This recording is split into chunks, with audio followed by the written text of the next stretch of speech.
नमस्कार दोस्तों। आज हम एक ऐसी नदी की जर्नी पर निकलेंगे जो अपनी भव्यता और ब्यूटी के लिए फेमस है। ये नदी है ब्रह्मपुत्रा, जो लगभग 2900 किलोमीटर्स की दूरी तय करती है। इसका उद्गम स्थल तिब्बत में कैलाश पर्वत के पास है, जहां इसे यार्लुंग त्सांगपो के नाम से जाना जाता है।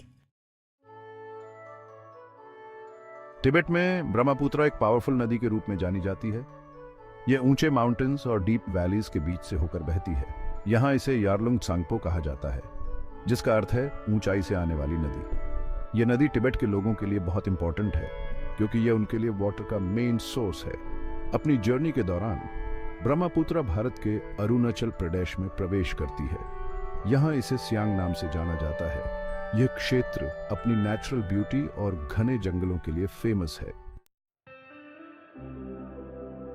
अरुणाचल प्रदेश से आगे बढ़ते हुए ब्रह्मपुत्रा असम में प्रवेश करती है। यहाँ यह नदी अपने विशाल रूप में दिखाई देती है। इसका पानी शांत और डीप होता है और इसके किनारे हरे भरे फील्ड्स और टी गार्डन्स दिखाई देते हैं।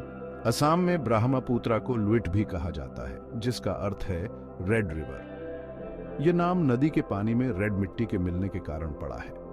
असम में ब्रह्मपुत्रा नदी के किनारे कई इंपॉर्टेंट सिटीज बसे हुए हैं, जिनमें गुवाहाटी, डिब्रूगढ़ और जोरहट इंपॉर्टेंट हैं। ये सिटीज नदी के किनारे ट्रेड और कल्चर के सेंटर्स हैं।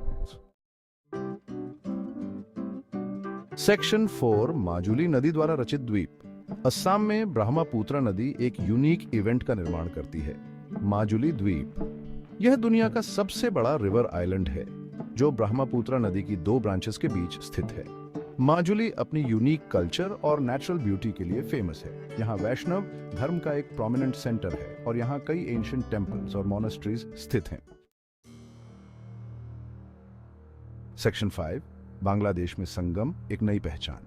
असम से आगे बढ़ते हुए ब्रह्मपुत्रा बांग्लादेश में प्रवेश करती है। यहाँ इसे जमुना नदी के नाम से जाना जाता है।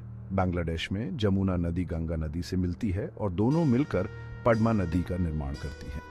यह संगम बांग्लादेश के लोगों के लिए बहुत इंपॉर्टेंट है, क्योंकि यह उपजाऊ भूमि और वाटरवेज प्रोवाइड करता है। सेक्शन 6 ब्रह्मपुत्रा का महत्व, इतिहास, संस्कृति और जीवन। ब्रह्मपुत्रा नदी केवल एक जलधारा नहीं है, बल्कि यह सदियों से लोगों के जीवन का अभिन्न अंग रही है। यह नदी ट्रेड, ट्रांसपोर्ट, एग्रीकल्चर और कल्चर का एक इंपॉर्टेंट सोर्स है। यह नदी लोगों को जोड़ती है, कल्चर्स को समृद्ध करती है और जीवन को पोषित करती है। ब्रह्मपुत्रा नदी की एवरेज डेप्थ लगभग 38 मीटर्स है, जबकि इसकी मैक्सिमम डेप्थ 120 मीटर्स तक पहुंच सकती है। ये नदी हमें नेचर की पावर और ब्यूटी की याद दिलाती है और हमें इसके संरक्षण के लिए प्रेरित करती है।